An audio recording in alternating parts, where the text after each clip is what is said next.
For joining us today. My name is Tim Carmichael. I am a regional marketing and sales manager for Greystone. I've been with Greystone about 6.5 years now in this capacity. And we're going to talk today a little bit about something very near and dear to my heart relative to a tool that you have access to in your tool chest called an eBlast. And we're hoping that you we'll pick up a lot of good information today. And for those of you who have never done eBlast, this is really what it's all about, and to show you how simple and easy it is.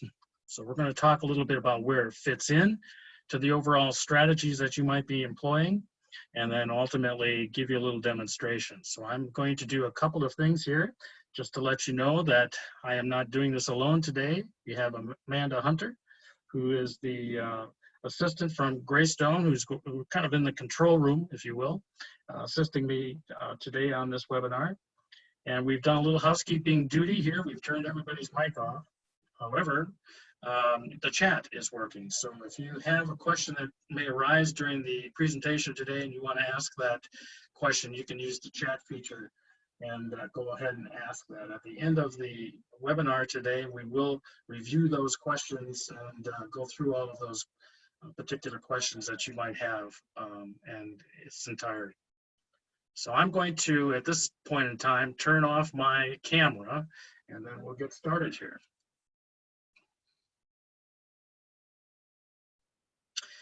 As I mentioned, I am with Greystone. I've been in the senior housing world for about 20 years now, a little more than that actually.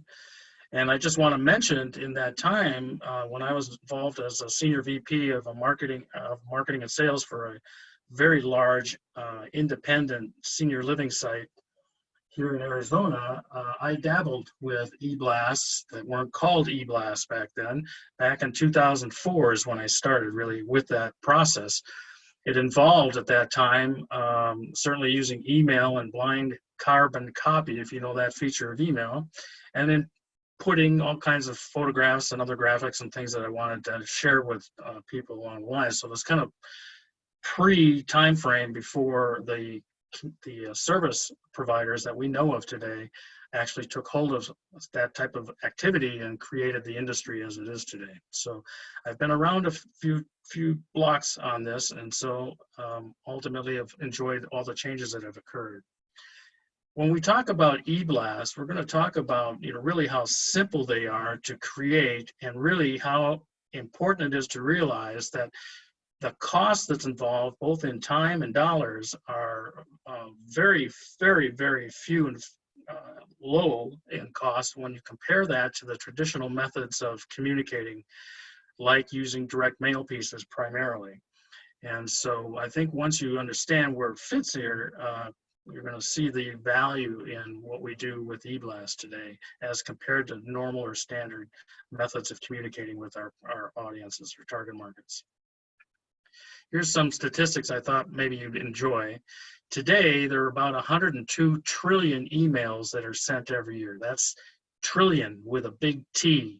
And when we compare that to the direct mail piece, or just using the Postal Service, today the Postal Service is not even close to having 1/4 of 1 trillion pieces that they are managing or doing for us out there in the real world. By 2022, roughly, this is going to increase to 126 trillion, and the direct mail pieces that we know of today are not going to keep pace with this. There's no way.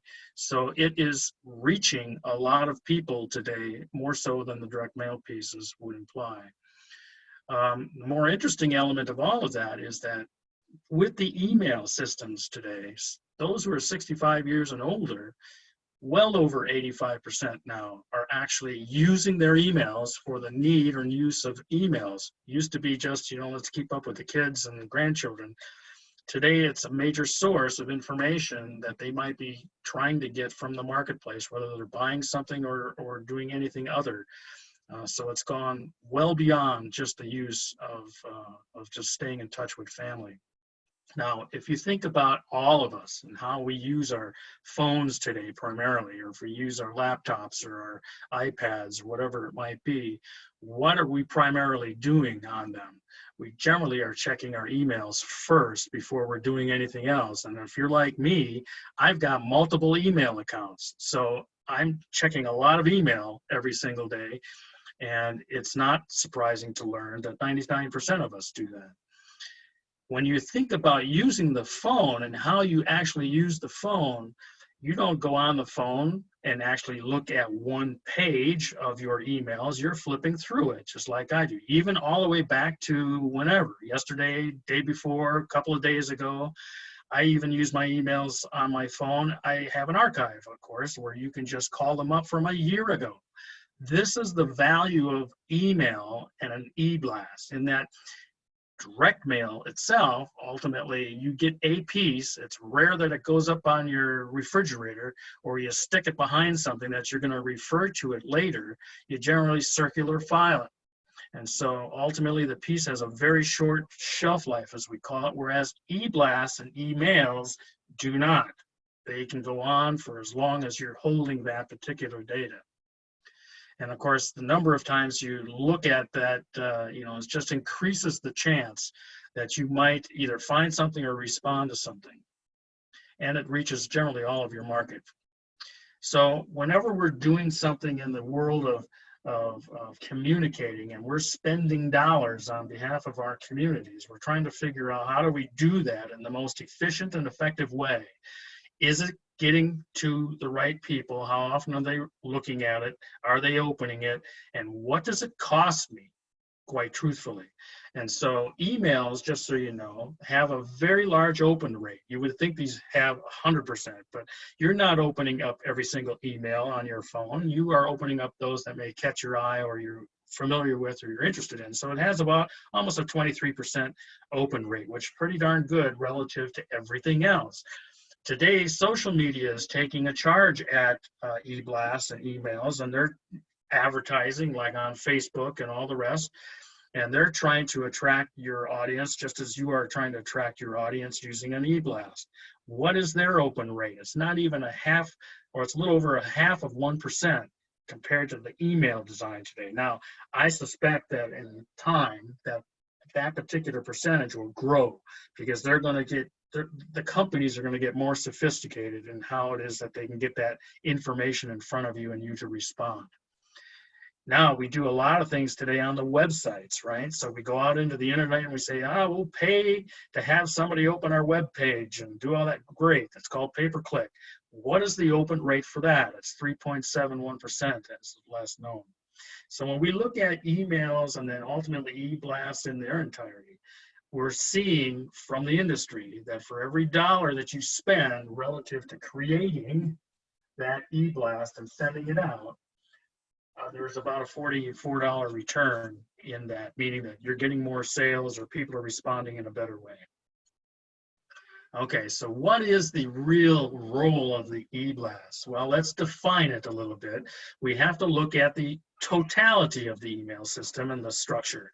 And we say to ourselves, what is the marketing plan and who's involved with creating all of that? Well, generally it's falling, if you're using an agency, that marketing plan and that strategic design is falling into their domain. You're helping to create it, of course, and you're editing and changing things, but for the most part, it falls into their domain. They're helping to set the goals and create how they're going to get to the goals.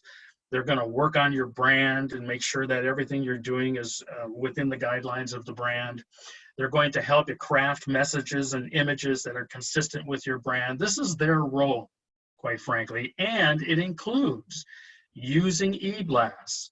Okay, so they've got a role that they use in their strategic design for using this type of tool, as well as do you. So the second half of the equation is if you're on the ground in the marketing effort, you're trying to say to yourselves, how am I going to meet the goals within everything that's been designed globally?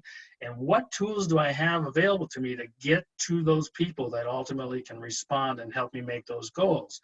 Your role with an e-blast is in target marketing, using the database that you have and ultimately selecting for whatever purpose globally, or it could be specifically, what message do I want to send to these people and how do I want to get it out? Well, it's the eBlast that can help you segment that market and get a hold of the people that you need to get a hold of.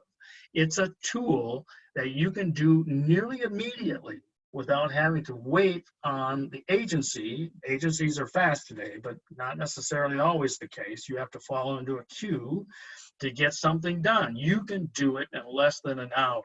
And probably if you're using emails or eBlasts pretty consistently, you can do it in 30 minutes and boom, it's out the door. So anyway, the issue is you've got your role to play. They're important to use an eBlast in this way, and then so do the agencies. So just again, the agency's got all of that creative energy on their side, right? They've got all the creative people. They've got the people who can do the design. They've got the people who can edit and write all the copy and do all those things. Absolutely. And so there's a cost to having that available to you, and you can use that as a method, but ultimately you have that same relative talent on your staff for the most part. And so usually if you're doing it on the ground, your marketing assistant or the marketing director or the VP or somebody in communications is going to help create the message, edit the message, and put it together. The templates, which I'm going to show you here in a minute, are very quick and very easy to use. And so it's a matter of taking the time to create what the agency can create for you and ultimately do it and look very professionally. And what cost do you have really in it? It's your time, the cost of having the monthly service plan for like a Constant Contact or MailChimp or the like, but it's nothing relative to the cost of having the agency do it. So here are some leading service providers. They're not necessarily the only ones, but they are kind of the biggest players that's in the market today, where you have Constant Contact really emerging as kind of the major leader in the system of eBlast. But you've got MailChimp and BombBomb, if you haven't heard of that. BombBomb is the video, voice, email system that you can create to set up your own individual emails to people. They've also got a eBlast element to that particular monthly subscription. So the point is that there's cost on a monthly basis to have it, but look at the cost. They're very, very low relative to the other things we've been talking about. Okay, and you only need one person to have that particular monthly subscription. Usually it's the marketing assistant. All right, so what do these guys bring to the table? All three of them do this. Well, everything on the left-hand side is kind of their service package, if you will, that is available to you to create with. In other words, they're bringing to the table custom templates, branded templates if you want that, to make sure everything is integrated like your global strategy is occurring. You have ways to integrate with your website. You have ways today, they're encroaching upon the web designers today to create forms and just attach those forms to the website, but yet they're feeding your eBlast information. It used to be that we had to get a web designer, right, to create the form and ultimately make sure everything is working. It's not that hard today. They create it right on the computer, and boom, you can link it to your website without any problem. So the point is everything on the left-hand side is common to every one of those service providers. Here's what you need to bring to the table on the right-hand side of the screen, and that is to compile a library just like anyone else would to have access to. You need to have your photos, your images, your logos. What is the color palette of the logo, and meaning what is the CMYK and all of that, so that you can stay within that strategic design and be in that branding category. Collect all these pieces that are important to have, and you upload those pieces of information into the service provider like Constant Contact, and it's there for you. Now, here's the most important element. It can look as nice as you want to, but if you don't know who you're sending it to, it doesn't make any sense. So the thing that I'm going to tell you in yellow here is very important. I think from all the years that I've been working with eBlast and doing this, this is the critical piece in my view.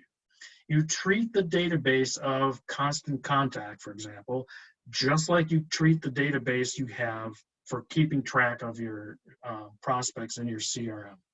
So the more information that you have in the database for the eBlast, the better off you will be to be able to segment that particular element of the database without having to refer back constantly to the actual CRM itself.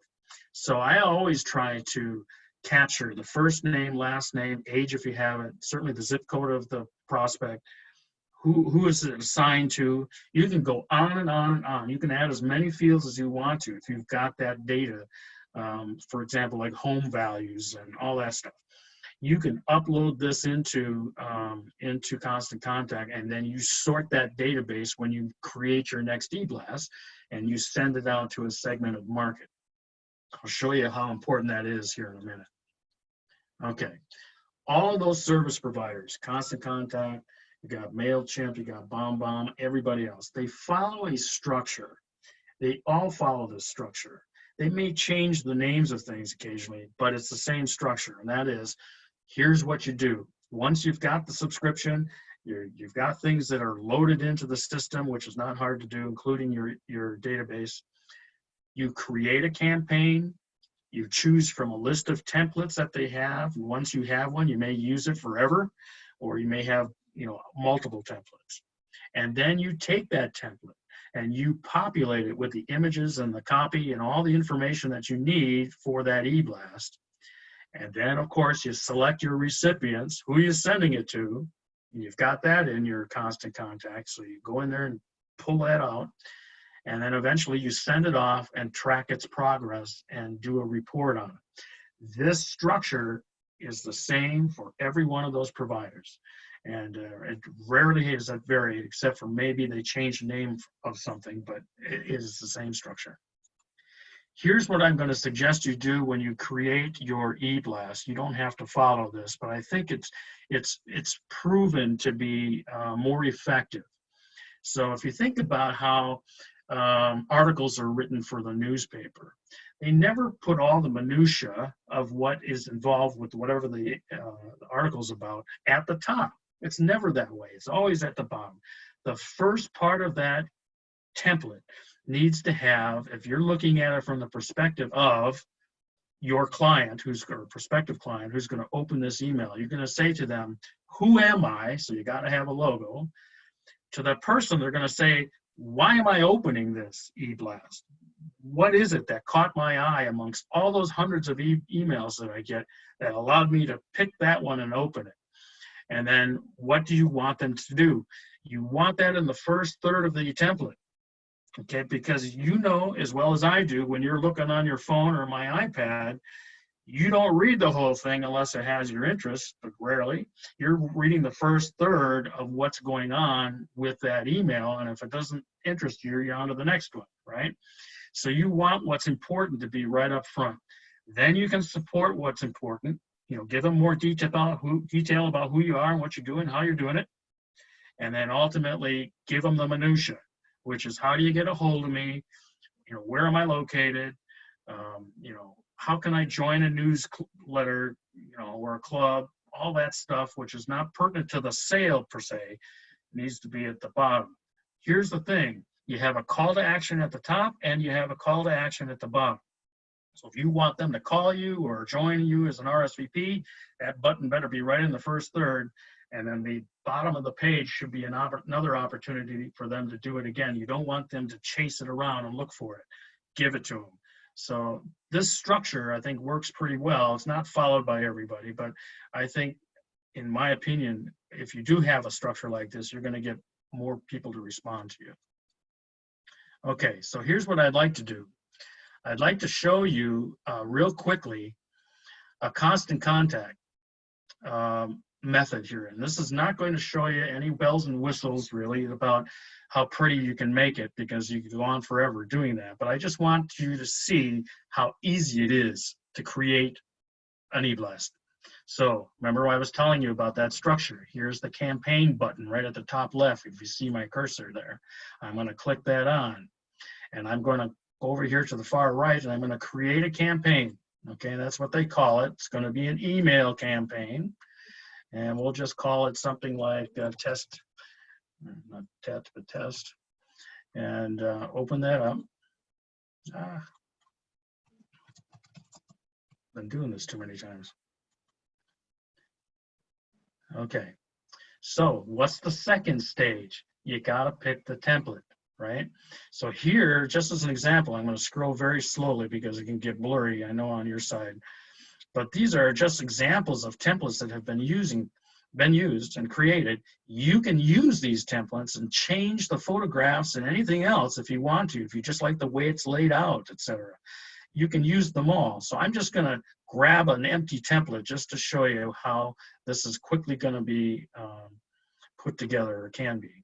So I've got all those things loaded, including the logo. And so here's the template I've chosen, and here's all the things I can do to that template on the left-hand side. So let's just work within the template. So I've got my logo here. Here's a title, so I'm just going to type something nonsensical like join us for a beach party, right?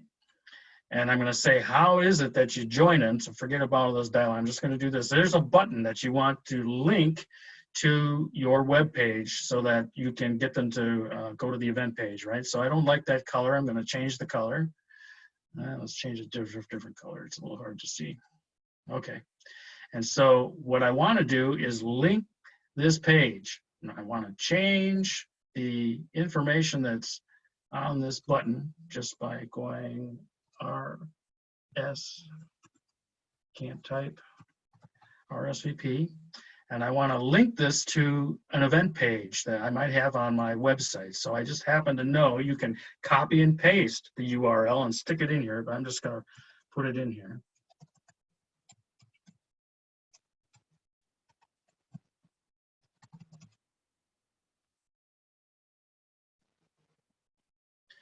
Okay, and I'm done with that. Here's a place to put pictures, so I'm just going to put over here, look at the beach. Okay, it's just something nonsensical for the moment. I'm going to replace this area with a picture. Here's my cadre of pictures that I have in Constant Contact. I'm just going to insert it. Here's another one that says, in case you don't like water, try the desert. And so I'm done with that. Stick another picture in there. I've got a desert picture in here somewhere. Here it is. You see how easy it is to compose all of this, and you take the time to write the copy appropriately. Now you say to yourself, well, I don't know if that's ready for me to go and send. You're right. You want to preview it. So there's a little preview button here at the top, and this will give you the idea of what it is like when it looks like, okay? And you just keep tweaking it until you're ready. Hopefully this will work. See how it clicked to the events page of this website. There it is. These are all my events, and you'd have your event listed here, of course, to RSVP. Just as an example of how quickly I did that in what? A minute and a half. Just how quickly it can come together, and if you take more time, how much better it'll look, of course. So with that, I'm going to say to you guys, I think if you hopefully received in your email a poll that I had sent out just to show you. Wait a minute, I don't want to get to that. Hold on a minute. Okay, now I'm having trouble, Amanda. Something's going on. Click on that resume slideshow button there Down on here? the corner of the slide. In the left Yeah. top corner says resume slideshow. Oh, this one here? No, Oh, no. there we go. There you go. Okay.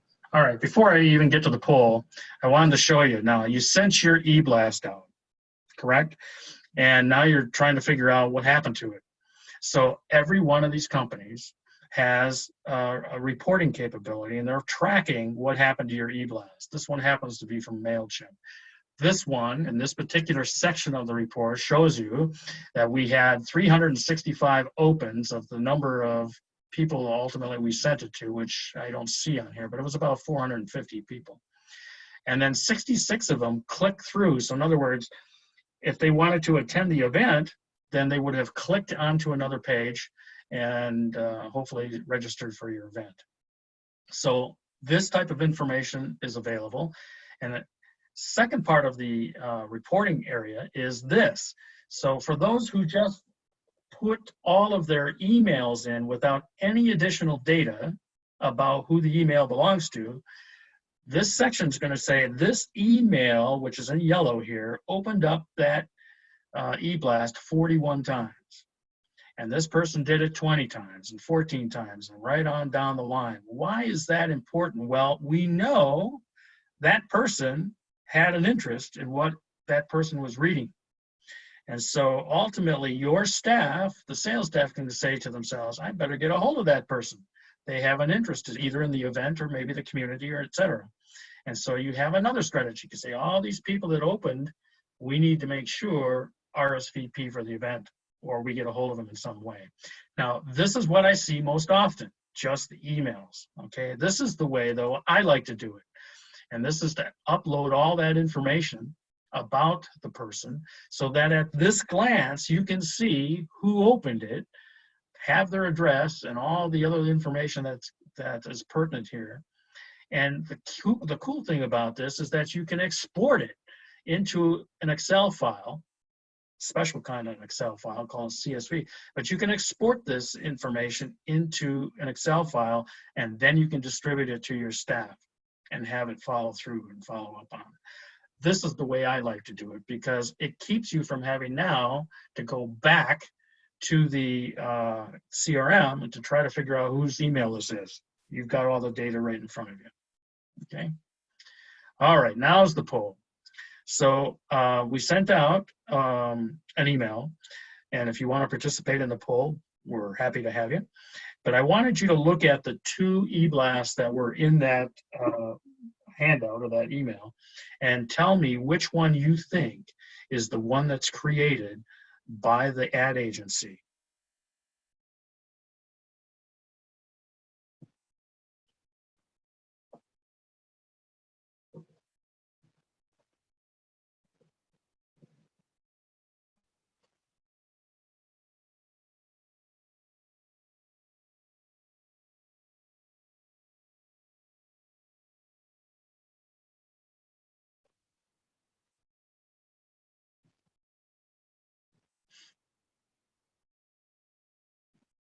Wow. Wow, I am very surprised. Right now, we've got it dead even, 50-50.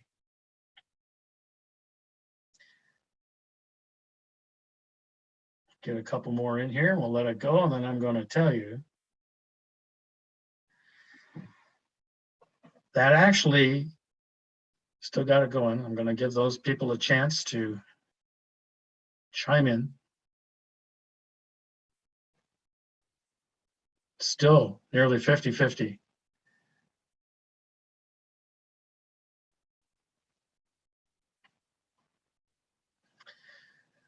So this is what I kind of expected. I was hoping actually to see that it was difficult to determine which one was which. And so I'll just tell you that if you're all done, otherwise I give it away, that the first one was the one created by the ad agency. And right now we are at 52% said number 2 was created by the ad agency, which just, I wanted to do this just for that purpose to say, look how professional you can be, because that second one was created by a community that had never done one before and just had one of these little sessions and a little more help from me. Boom. And it looks just as professional as one that is created by the ad agency. Now, that's not to denigrate the ad agency. This is just to say how professional you can make them look in a very short period of time. And people respond to that professionalism. So thank you for participating in that poll. I really do appreciate that. I'm going to open it up for some questions now. Maybe I'll throw on my video here so you can see and I can see myself. Have we got any questions that I can answer? I don't see the chat feature. Not so far, Tim. I haven't seen Okay. any. Okay. Well, you can always reach out to me or certainly Amanda through all the emailing that you've been involved with her on. If you do have questions or issues or things that you'd like to cover or have some more information on, I'll be more than happy to reach back out to you and help you. So I want to thank all of you for joining us today. I hope it was informative, and we look forward to another time that we'll get together for another webinar. Thank you. Oh, we got one coming in. Here's a chat. Okay. Very good. Here's a quick question. Talking about scheduling and running reporting webinars. Oh. Okay. That one's from me. That's one from you. What would you like me to say? Well, I guess I can go ahead and say, just be sure to tune in for next week's webinar. I am going to be discussing scheduling and running and reporting on webinars. There we go. You all should receive an invite today for that one. Once again, thank you so much. Appreciate your time, and we'll see you again.